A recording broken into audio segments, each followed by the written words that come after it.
لقد جاءكم رسول من أنفسكم عزيز عليه ما عنتم حريص عليكم بالمؤمنين الرؤوف الرحيم فإن تولوا فقل حسبي الله لا إله إلا هو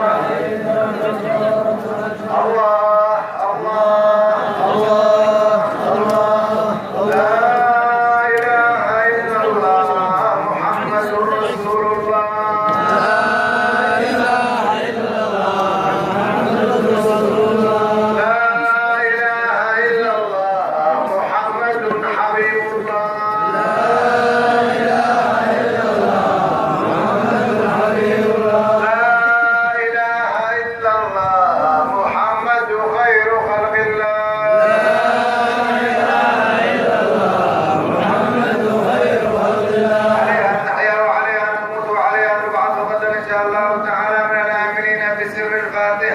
بسم الله الرحمن الرحيم الحمد لله رب العالمين الرحمن الرحيم مالك يوم الدين إياك نعبد وإياك نستعين اهدنا الصراط المستقيم صراط الذين أنعمت عليهم غير المغضوب عليهم ولا والصلاة والسلام على أشرف المرسلين سيدنا محمد وآله وصحبه أجمعين. قل بفضل الله وبرحمته فبذلك فليفرحوا هو خير مما يجمعون. صدق الله العظيم. الحمد لله الذي جمعنا بهذا المكان الطيب المبارك بزيارة شيخين. اليوم عندنا مشايخ من أجلاء علماء العالم الإسلامي ومن أعضاء الطرق جاءونا من الخارج وشرفونا بعقد مؤتمر التصوف العالمي في الصومال بعاصمتنا مقدشو.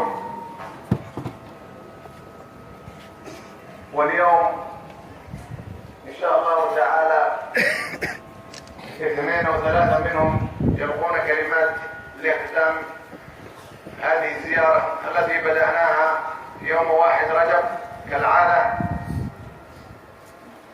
وما لي إلا أن أشكركم على الخدمة التي أديتموها والقرآن الذي قرأتموه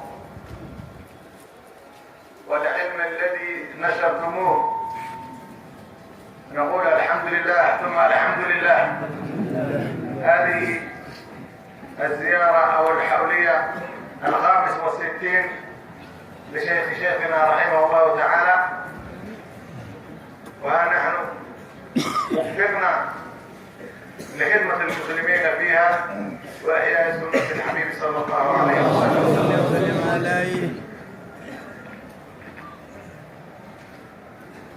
اليوم ليس يومي، عندنا حضور مشايخ علماء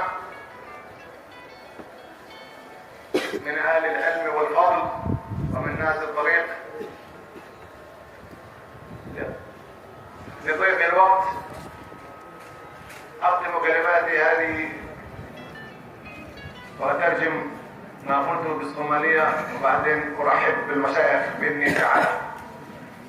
وما زلت هنا خيارنا ما نشرب فضل خير لو إيمانك مشايخ لي وأنا جوكتا شرعي وقت بيدينا ودعين كلهم كي تصوفك عالمي هاي إلى ستحيد دوام ظلان كما تكارني.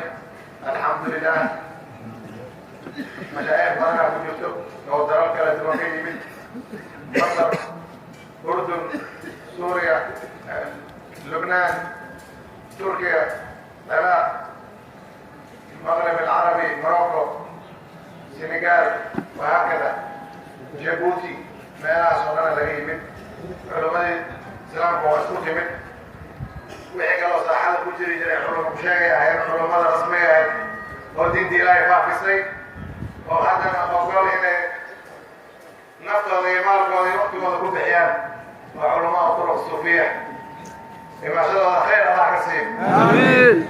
إما شاء الله خير الله كسيم آمين. تصرف يا الإشتراكات الله كديم آمين. سياسة الله أكبر آمين. سلام كان الله أكبر آمين. سمعنا الله كلمة آمين. دورنا خير كان الله وفجي السلام ورحمة الله وبركاته. الحمد لله الذي هدانا لهذا وما كنا لنهتدي لولا أن هدانا الله.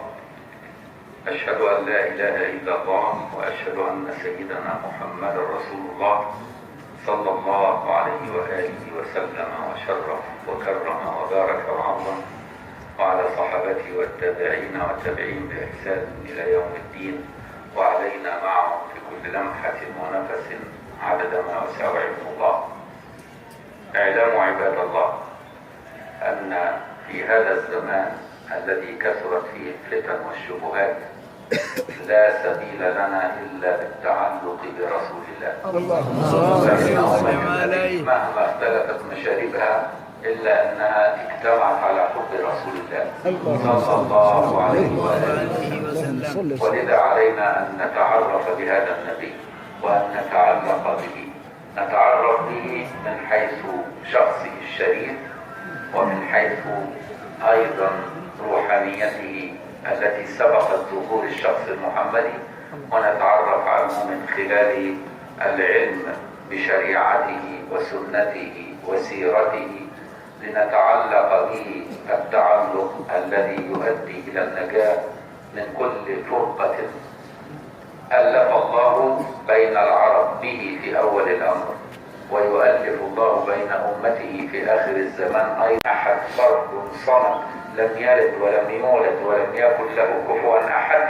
علمت حق التوحيد، بقي بعد ذلك أن تعلم حق الرسالة، وحق الرسالة هي أن تشهد أن محمدا رسول الله، أن تشهد، والشهود أعلى من العلم لأن الشهود فوق الدليل.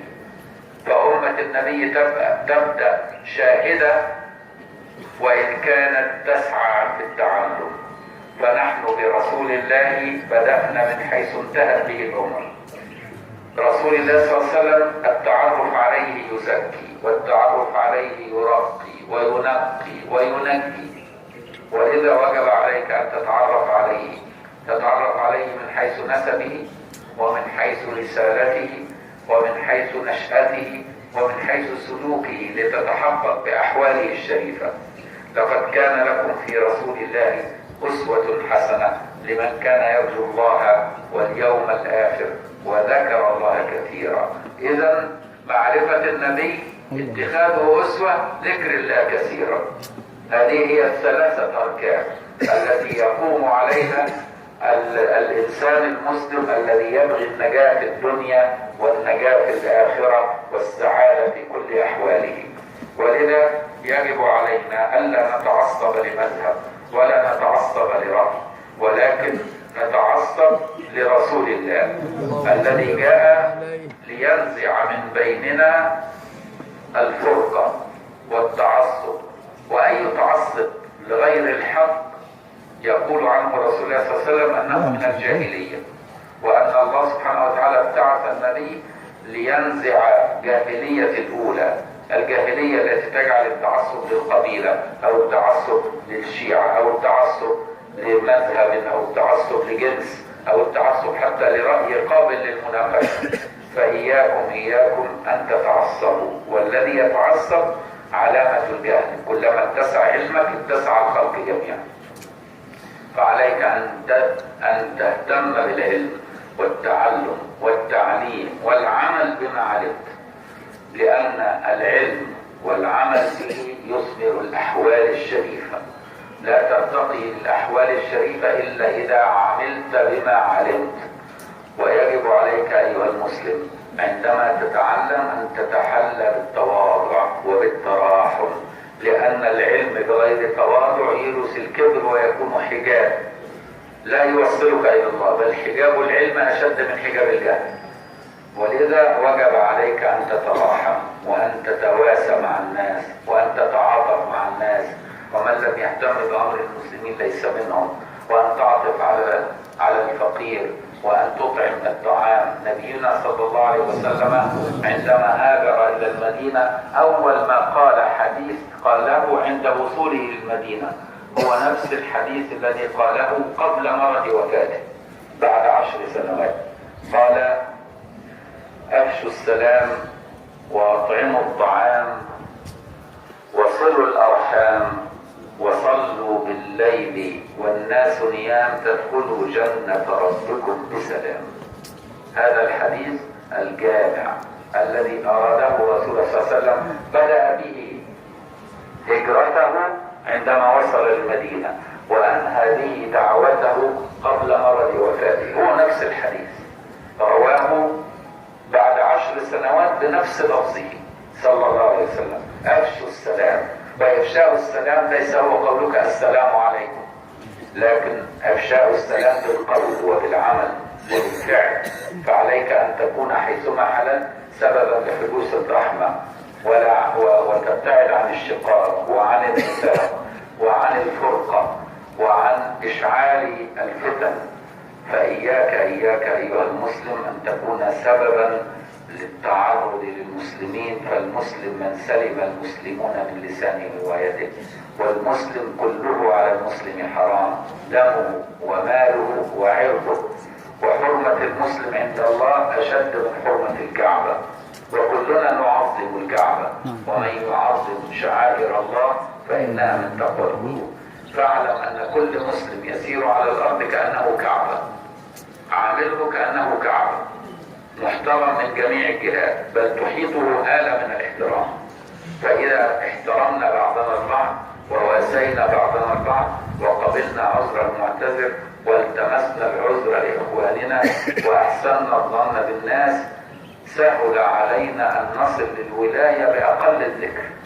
فالمسألة ليس ذكر كثير وقلب مريض، ولكن عليك أن تتحلى بحسن الظن، وأن تعلم أن رسول الله صلى الله عليه وسلم عندما دخل عليه أحد الصحابة وقال هو من أهل الجنة، وذهب معه سيدنا عبد الله بن عمر حتى يتعلم منه ماذا يفعل، وجده لا يكثر من العبادات ولكنه يؤدي الفرائض والسنن ويبيت طاوي الحال.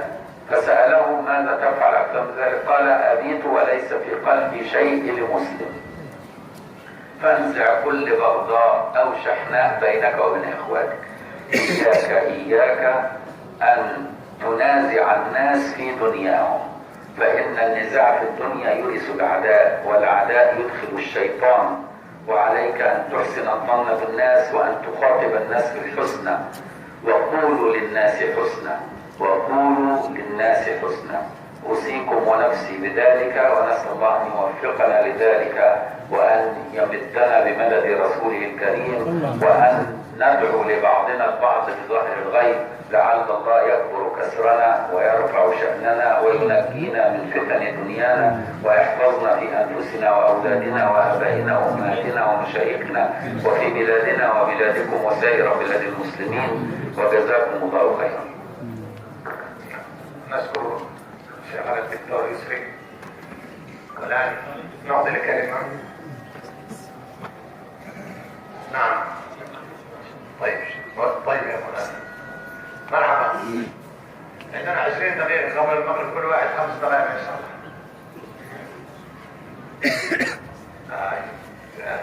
من الأزهر الشريف صومالي. مرحبا يا شيخ.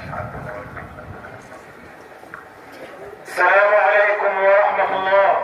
عليكم السلام. إن الحمد لله تعالى نحمده ونستعين به ونستغفره، ونعوذ بالله تعالى من شرور أنفسنا ومن سيئات أعمالنا.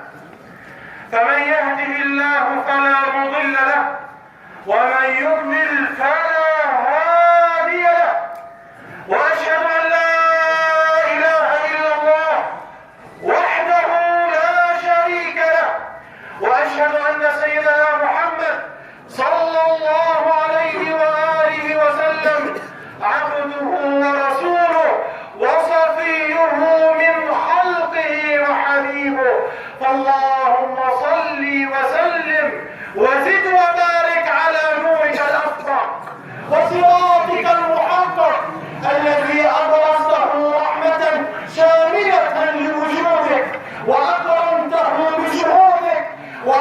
ختمت بحياته في كلامك المشهور لأهل الكشف والشهور، وهو سرك القديم الساري وماء جوهر الجوهرية الجاري. فصلاة وسلاما عليك أتمان يا سيدي يا رسول الله. على الله في كل الأمور تقصر، وبالخمسة أصحاب العباءة توسلي، بمحمد المبعوث وبالزهرة وبالحسنين وبالمرتضى علي. إخوة الإيمان والإسلام، فمن حسن الطالع في هذه الأيام أن تكون الحولية المباركة لسيدنا الشيخ مع إسراء رسول الله صلى الله عليه وسلم. وهذه لفتة غير عادية، فلفتة الارتقاء والصعود إلى السماوات وإلى ما فوق السماوات لمن تمسك بخطى رسول الله صلى الله عليه وآله وسلم. سبحان الذي أسرى بعبده، كمال وجمال وفخامة أن تنسب لله عز وجل، فهل تضام؟ لا وربي. هل تغلب؟ لا وربي. فمن حسنت نسبته لا يغلب أبدا. يقول النبي الأعظم والحبيب المكرم صلى الله عليه وآله وسلم: كل نسب وسبب مقطوع يوم القيامة إلا سببي ونسبي. فأنسابه معروفة، فما أسبابه؟ أسبابه هو سندك إلى رسول الله صلى الله عليه وآله وسلم. هو شيخك الولي، هو الرجل الذي يؤهلك إلى رسول الله صلى الله عليه وآله وسلم، هو الذي يربطك بالذات المحمدية وبالحضرة الأحدية. هم أولياء الله عز وجل رضي الله عنهم أجمعين. إخوة الإيمان والإسلام، هل يوجد أعظم من الفاتحة في كتاب الله؟ لا يوجد. هل يوجد أعظم من الحضرة الإلهية في الصلاة؟ لا يوجد. اسمع وتمتع بمقام الأولياء في الحضرة الإلهية. فما معنى صراط الذين أنعمت عليهم؟ هؤلاء هم الأولياء. الله يريدك وأنت في حضرته أن تتصل برجل يوصلك إليه. صراط الذين أنعمت عليهم، صراط الصالحين، صراط المتقين. ففي الحديث القدسي يرويه النبي عن رب العزة سبحانه وتعالى في صحيح الإمام البخاري، يقول ربنا العلي: من عاد لي وليا فقد آذنته بالحرب. لأنه أصبح منسوب نسبة إلهية، فإن صحت منا النسبة إلى ولي من أولياء الله فنحن بخير. فنحن بخير. خلفنا رجال، خلفنا أبطال. فمن كان له شيخ ومن كان له سند متصل برسول الله صلى الله عليه وآله وسلم صح وفاز. ففي القرآن الكريم يقول ربنا العلي القدير: الله ولي الذين آمنوا. ويقول ربنا: ألا إن أولياء الله لا خوف عليهم ولا هم يحزنون. ويقول ربنا عز وجل: رجال لا تلهيهم تجارة ولا بيع عن ذكر الله. رجال أولياء جعلوا الدنيا لأهلها وأقبلوا على الله فأعطاهم الله الدنيا والآخرة. الدنيا والآخرة تأتيك إن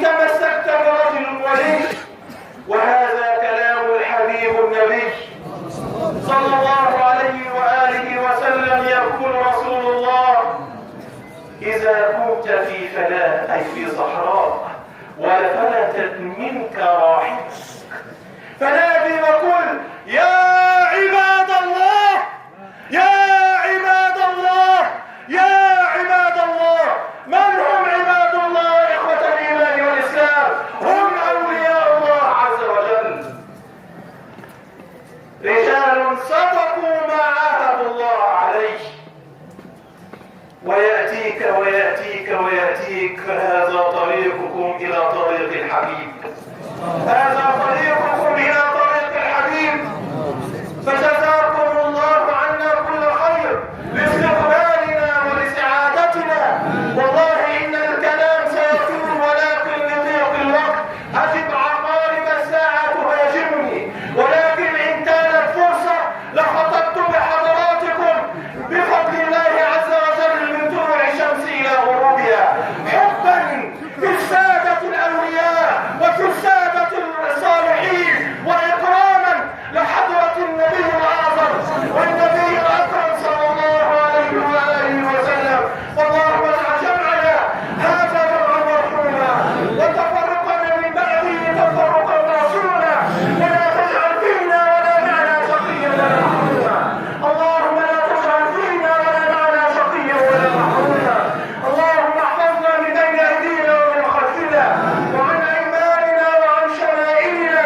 اللهم إنا نعوذ بعظمتك أن نغتال من تحتنا. اللهم أمنا في أوطاننا، عمر بلادنا، عمر بلادنا، عمر بلادنا. اجلب قلوبنا إلى طاعتك، اللهم اجلب قلوبنا إلى طاعتك. خذ بنواصينا إليك أخذ الكرام عليك، خذ بنواصينا إليك أخذ الكرام عليك.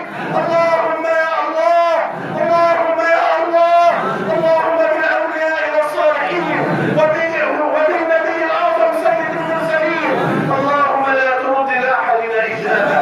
اللهم أعط كل ذي سؤل سؤله، أعط كل ذي سؤل سؤله.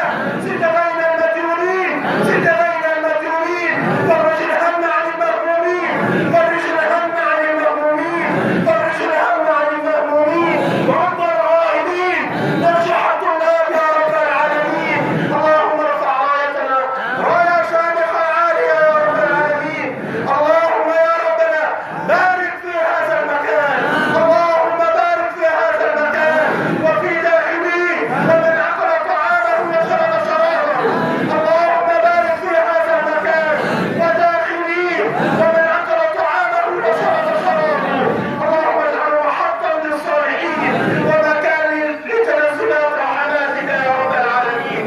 اللهم لا تحرمنا من إخواننا ومن هذا الجمع الكريم، واغفر لنا حزننا وجدنا وعمدنا وخطأنا وكل ذلك عندنا يا ربنا. وآخر دعوانا أن الحمد لله رب العالمين، وصلى اللهم على سيدنا محمد وعلى آله أجمعين، وكل عام وأنتم بخير. الله خير يا شيخنا، ما شاء الله، فتح الله عليك. شوف وين بعدين ما رباعية 30 هي عطاين ولا أخراي رباعي واحد.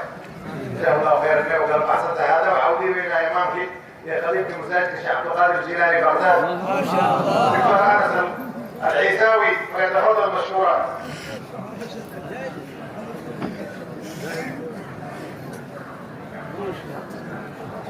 السلام عليكم ورحمة الله وبركاته. وعليكم السلام ورحمة الله وبركاته.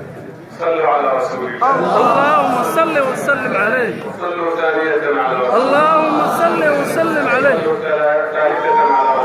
اللهم صل وسلم عليه. اللهم صل على سيدنا محمد طب القلوب ودوائها ونور الأبصار وضيائها وعافية الأبدان وشفائها وعلى آله وصحبه وسلم تسليما كثيرا. والله هذه الوجوه لتثلج القلب. رأينا هذا التجمع العظيم لربما ما رأيناه في كثير من بلدان عالمنا الإسلامي. فحياكم الله يا أهل التصوف، حياكم الله يا أتباع عبد القادر الجيلاني وسيدي أحمد الرفاعي والشاذلي والبدوي. حياكم الله. فوالله نرى أن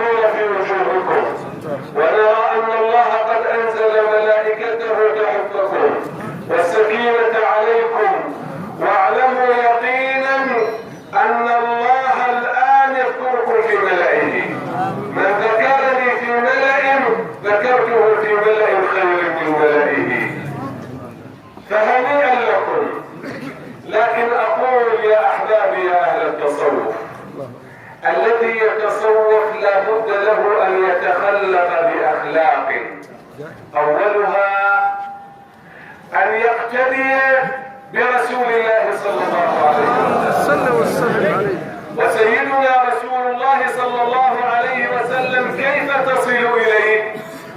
تصل إليه عن طريق المشايخ والعلماء، ولا بد لك أن تتأدب مع المشايخ والعلماء، فإذا كنت في حضرتهم حضرة الصالحين فاحفظ قلبك، وإذا كنت في حضرة العلماء فاحفظ لسانك.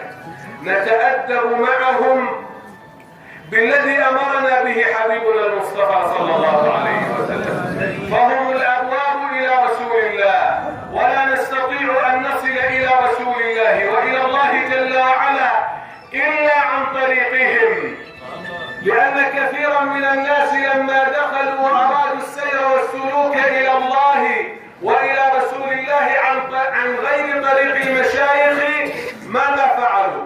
ضلوا وأضلوا، وحدثت الفتن عندنا. فأقول إلزموا المشايخ، هذا الأمر الأول.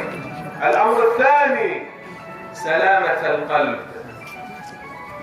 يا أيها المريد والمتصوف عليك أن تكون ذا قلب سليم صاف، لأنه لا يجتمع الحب والإيمان مع الحقد في القلب أبدا. هذه المرض العضال الذي اسمه الحقد والحسد والغل لا يكون في قلوب أهل التصوف السائرين إلى الله.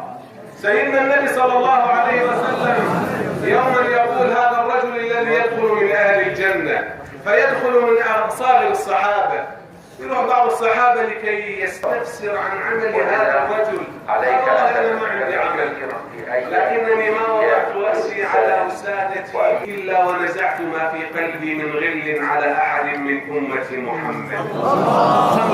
ربنا اغفر لنا ولإخواننا الذين سبقونا بالإيمان، ولا تجعل في قلوبنا غلا للذين آمنوا. وهذه المحبة تبدأ أولا بين طرق الصوفية، فأنا قائلي أحب الرفاعي، وأنا رفاعي أحب الشاذلي، وأنا من غير طريق نقشبندي أو أي طرق كلها توصل إلى رسول الله. لا بد أن تكون محبة بيننا. الأمر الآخر الكرم، نعم، إطعام الطعام.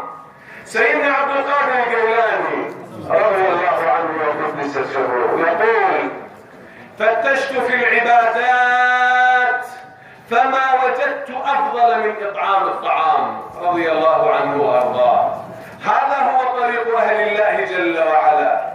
لذا أقول يا أهل الصومال إن العز قادم بوجوهكم أيها الصوفية في هذا البلد. والله لما رأيت هذا التجمع الآن أيقنت أن الإسلام لا زال بخير، وأن البلاد الإسلامية لا زالت بخير. رأينا رجالا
الشيخ عبد القادر معلم نور، جزاه الله خيرا.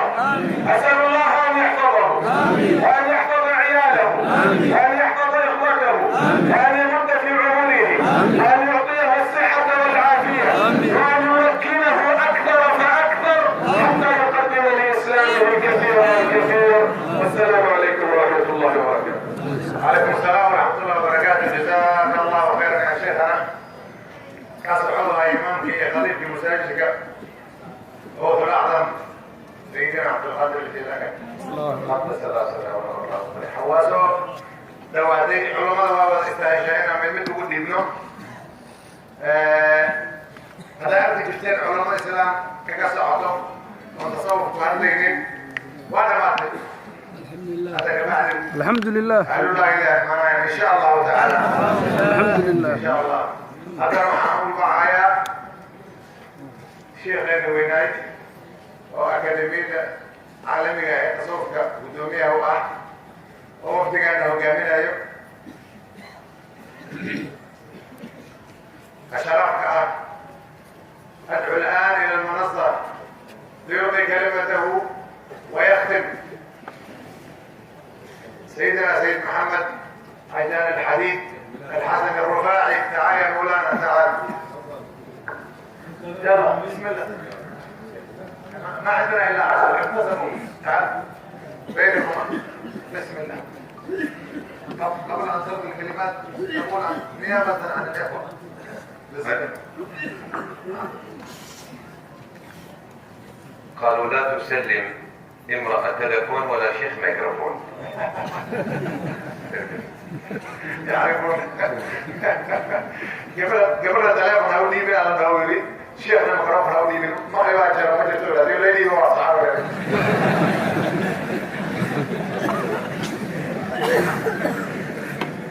الناس بدأت تتكلم التلفون من الاتصال. هذا ما يلاه هذا سواء قبل ما يلاه. عندك 7 دقائق. هو مسافر يؤخر لكن احنا مقيمين يا مولانا.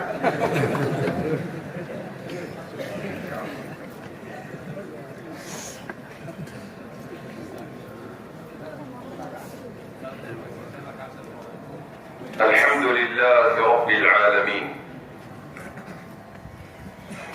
الحمد لله الذي أرسل لنا شريعة فهي كالشمس وضحاها،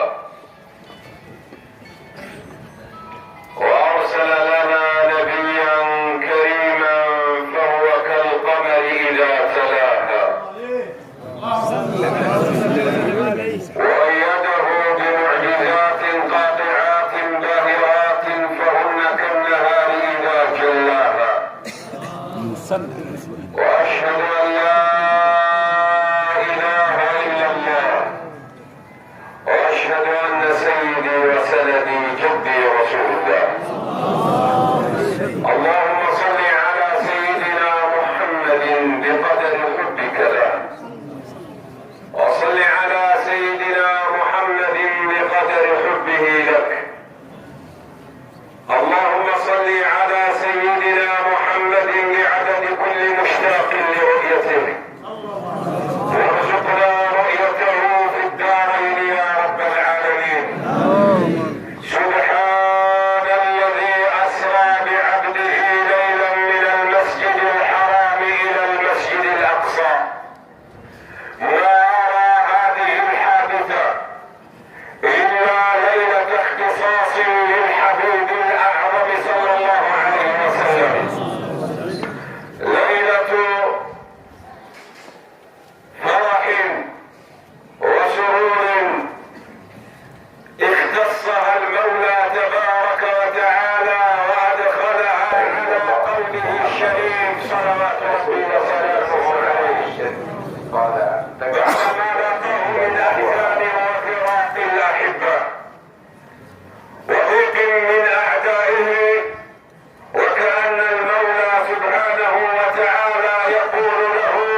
فأعيننا ترعاك في خلقنا وحيا يقول يميني في الإله لقد رقى من الله لقيا ليس يعد لها لقيا.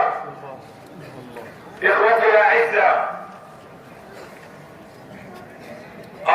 فإذا علمت أن الله هو فاعل كل شيء ليلة الإسراء والمعراج يجير أنها مرحلة انتقالية للمقام المصطفوي، فانتقل فيها جدي وحبيبي رسول الله من مقام اليقين إلى مقام عين اليقين.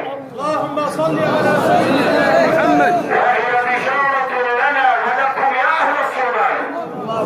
نعم، إن الإسراء والمعراج وإن اختلف أهل العلم في تحديدها،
لبيك. أدبها، زكيها ويزكيها، ربيها، قد أفلح من زكاها. اعمل على تزكية هذه النفس، واتخذ في سيرك وسلوكك وإسرائك وإخراجك إلى الله مرشدا يوصلك إليه. أسأل المولى تبارك وتعالى أن يدلنا على من يدلنا عليه. اللهم حققنا وحقق بنا، وحدنا وارشد بنا. سبحان ربك رب العزة عما يصفون، وسلام على المرسلين، وآمين والحمد لله رب العالمين. السلام عليكم ورحمة الله وبركاته. إخواني وعن ذي شيء صومالي نتانا وبحر البسح أما كلمات تتابعوا. الحمد لله الحمد لله. أبشروا وبشروا. يبكي وأنا قبل حيي أبارك وعذر وعذات وحي وارق المعلم. الحمد لله. حتى كواكب تعالى أرجيد وكاكاظين وآل بيت رسول الله وعلماء الأفاضل وتذكي عالم الإسلامي ناشرين الدعوة عليهم. أيضا وعندكم شهرين نبشرهم بأن الإسلام قرب في الصومال عن طريق علماء التصوف الأحمدية والقادرية. علماء التصوف كانوا هذا كتير تكاسي صومالي. ولكن ما تتعرض كل يقول عنايين هذا هو واحد كلاس معها. علماء التصوف كلا جديد كلا شريعة صومالي لا يختلف فيه اثنان ولا ينتضح فيه علزان. ولكن إن شاء الله تعالى أنا مركب معروفة فيه دعاء فيه خير فيه صدقة فيه إطعام الطعام. هذا هو شيء القوضي على الطريقة على وضعها الناس ما نتعذر في وجودها طيبة أعطانها الليل. وحيد الله رمضان خير من وقت ما تأرتي أساسا نوقف قوضي إلى هذه بركيو هذه حاضرين تأخير القوضي وعلمه يضد الله بركيو قريب كان هذه الله بركيو مناسبات بلد بامشان أي سبق ما تأكد هاي أول كيد واليلة الإسراء والمعراج أي الوجرة شارك رجب الوجرة وحاكم الجوغنا جامعة الإمام الشافعي. وقول الإمام الشافعي أنا شيخ المذهب وشيخ أهل الصومال جميعا وفات في صحوبها آخر يوم في شهر رجب. الإمام الشافعي حسكي دروان الجوغة وعاكم الجوغة الإمام النووي شيخ البلد أتكلم زيارة سد الجوغة وبشهر رجب. وكأنت أصحاب فرصي عليكين ومعلمون يوم بيمالو زيارة دروان الجوغة يوم حرقودي يوم مناسبة وكأنت الضحانا يوم الخير يا خير كنت نقول قبلوي إن شاء الله وبولدنا الغديد لو كان هذا باديو لكن يا الله كان فيو أبارتي وعلاتي ما تدري الله كان فيو والسلام عليكم ورحمة الله وبركاته. الحمد لله والصلاة والسلام على رسول الله. نبي الجوال في الله ولا كان يبرأ في الله. داير سيادة الله وعافا. يكمل بين الله وعافا. يمرك عليه الله وعافا. يكمل عليه الله وعافا. يقول الله وعافا. يسأل الله وعافا. السلام عليكم وبركاته. إلى فلسطين حرين. فلسطين أصحاب الحرية. عزيز يا رب مقبولة إلى نصيب. ويسكن الله عافية. معلمتنا الله عافية. مشايخنا الله عافية. سلمت الله وبركاته. ثم إنما الله سير. من ما الله سير. دولة خيرك الله وفق. ورماني برواقه وانا وليه. ما شاء الله. ورمضان وقت من تبارك الله. ورماني نبقى الله زوريه. سنة كاسات كيس كوحي برواقه.